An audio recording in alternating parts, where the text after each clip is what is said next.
Guys, I am going to be talking about councils and should they have equal tests for drivers and vehicles. Should it all be fair? This is going to be covered in the video, so make sure you enjoy the video. Before it starts, I have been pushing the membership. It's helping me out massively. Please consider joining if you watch my videos. The link is below the video. You join up, you get loads of perks, you get early access to all my videos, you get members only content so only the members can see. You can get access to the WhatsApp group where we all have a laugh and have a chat. It's brilliant. Click the join button below, and if not, while you're down there, just subscribe to the channel and like the video. And hope you enjoy this little video all about how councils should, in my opinion, have equal rules across the board, so there's no rushing off for quicker, easier, cheaper councils. Catch us all later, guys. Enjoy the video. See you soon. Hello guys, how are we? Listen, bit of an important video today. A lot of people talk about this a lot in the podcast and obviously in the comments. And I'm in the middle of doing my part 2 training at Liverpool Council. And it's getting talked about a lot in there as well. And that is, should all councils or all drivers have the same training? The same rules blanketed across the board? So a lot of people will go from your local city to a different council because it'll either be cheaper, quicker, or easier. But imagine if all councils were the similar price, similar training, and similar speed, then there'd be no need to rush off anywhere else, would there? Do you know what I mean? And everything can go back the way it was before the craziness. But as an example, there's a lot of news articles circulating now saying certain councils are unsafe and don't get in their car and stuff like that because they haven't gone through the same training or the same safety checks as their local council drivers have. So as an example, in Liverpool, I've got to get my part 1, which is training, basic English and maths, my general MVQ style, what you can and cannot do to your passengers and safety and disability awareness and all that jazz. Got to do all that. And then obviously got a local knowledge test, multiple choice, blah, blah, blah, which is obviously quite tough. And then after 6 months, before 12 months, you got to go back in for part 2. And then in your part 2 training, they're testing you on what you've learned in the last 6 to 12 months. Do you know what I mean? They're checking your vehicle checks under the bonnet, how you deal with customers. I had to do a video filming myself with a customer and the relationship between me and the customer, and he was filming me driving, making sure I was okay there. Do you know what I mean? It was quite strict, filming me doing the walk around of the safety checks, checking, make sure the vehicle's roadworthy, and then obviously just your general other disability stuff and all stuff like that. So that's what I'm in the middle of the part 2 now, and that's what gave me the idea of this video. And a lot of people have been commenting about this as well. So I'm in Liverpool, right? And I've gone through all this, my knowledge, my part 1, my part 2, and everything else, which has cost more than other councils. That's took longer. That's harder to do. Do you know what I mean? And then I'm working, say, yesterday in the city centre, and then you got people coming in with different plates who didn't go through the same training, who didn't go through the same tests. Do you know what I mean? And some of them can't really speak good English, even the basic English tests aren't in certain councils. Do you know what I mean? And then that's where people are going is it really fair? And that's why a lot of people, if you're in Liverpool, lad, now, and you go, right, I want to be a taxi driver, let's go to Liverpool. And then you go, we got to do this, costs this, and takes this. Or you go to this council and go, there. Which one are you going to pick? Because if you don't know none the wise, you're going to go for that option, aren't you? You're going to go for the quicker, cheaper, easier option. Do you know what I mean? And that's what's happening now. So that's why a lot of people are calling for. I know they're saying then cross-border hire and all that. I don't think that's going to fix much, to be honest, in my opinion. I think that's an old way of doing things, like the Acne still do now. But it's more the fact of you can still control something. Do you know what I mean? You can still, if the government can't come out now and say every local council has to do this test, the license will cost this much, and it takes this set amount of time, say, Yeah, you can't get a badge quicker than this set amount of time, say, or whatever, and it causes a buffer to make sure everyone's running at the same time.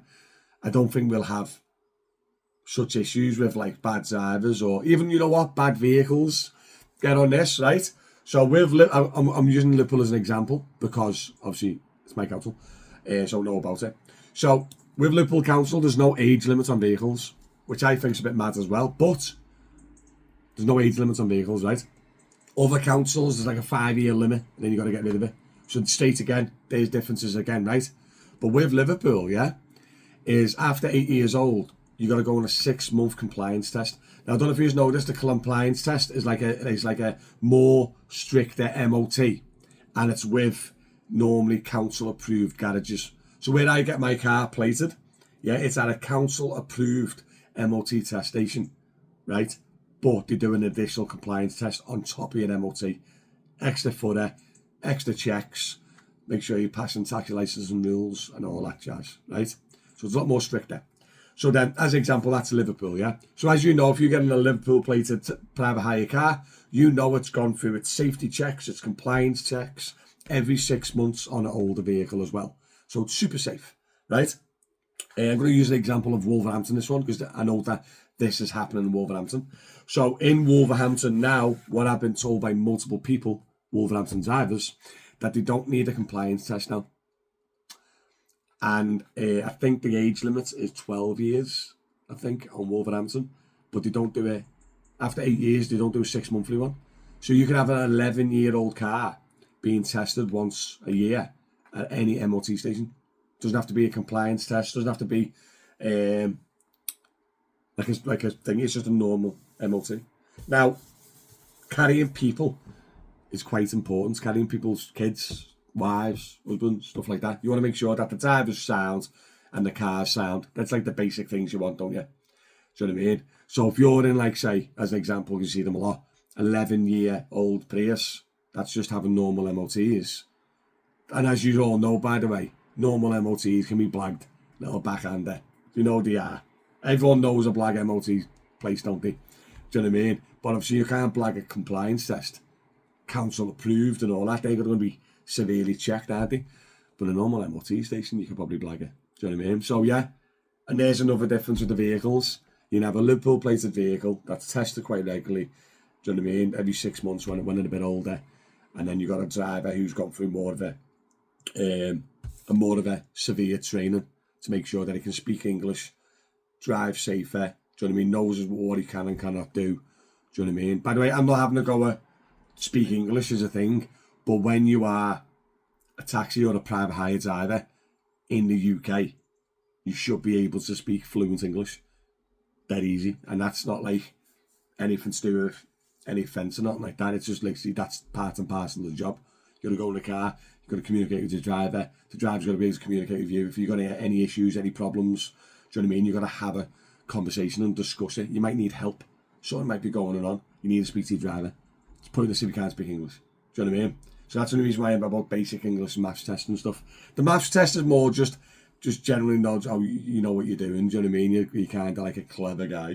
Do you know what I mean? I think that's more, but it's more English test than maths test. Do you know what I mean? But you kind of come part and parcel.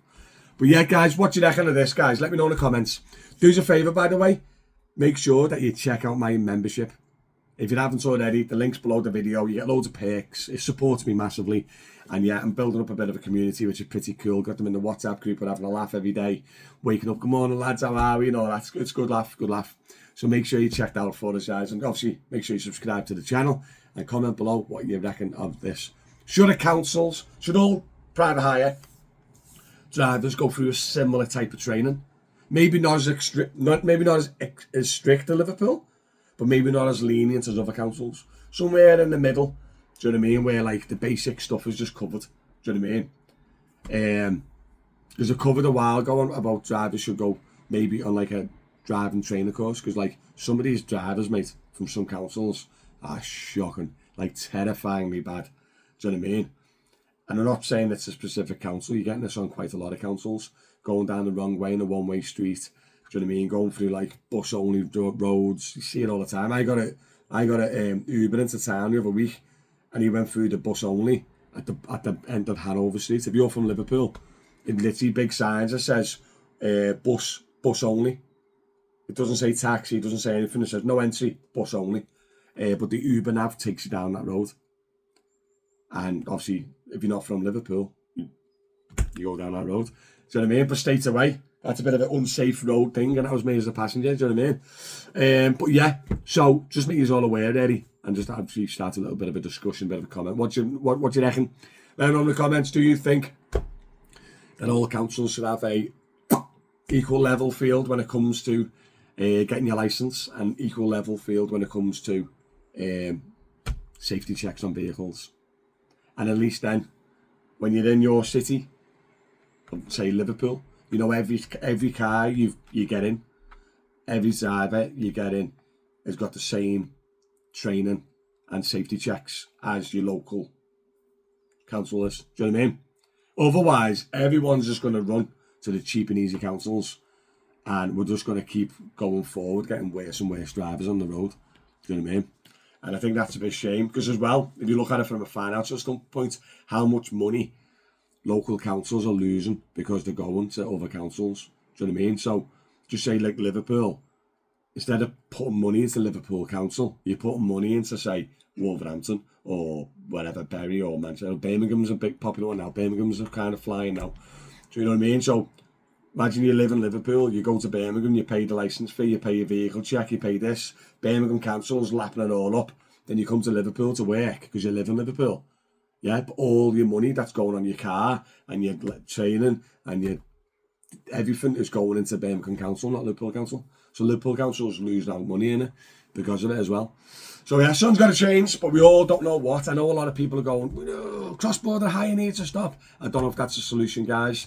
I just think it needs some type of overseeing, just a bit of oversight of the whole rules and regulations.